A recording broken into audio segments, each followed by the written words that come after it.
নিষিদ্ধ ঘোষিত সংগঠন হিজবুত তাহরির সভা, সমাবেশ ও প্রচারণামূলক কার্যক্রম পরিচালনা করলে আইনি ব্যবস্থা নেওয়া হবে। ৬ মার্চ ঢাকা মেট্রোপলিটন পুলিশের এক সংবাদ বিজ্ঞপ্তিতে এই তথ্য জানানো হয়েছে।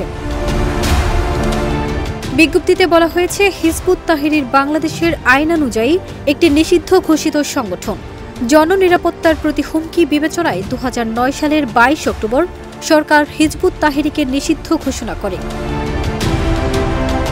সন্ত্রাস বিরোধী আইন ২০০৯ অনুযায়ী নিষিদ্ধ ঘোষিত যে কোনো সংগঠনের সভা, সমাবেশ, মিছিল, পোস্টার, লিফলেট বিতরণ ও অন্যান্য উপায়ে প্রচারণা সহ সব কার্যক্রম শাস্তিযোগ্য অপরাধ।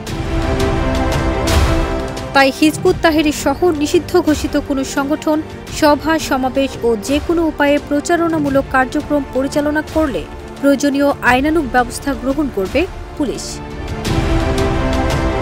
ফারজানা নিকিতা, দেশ রূপান্তর।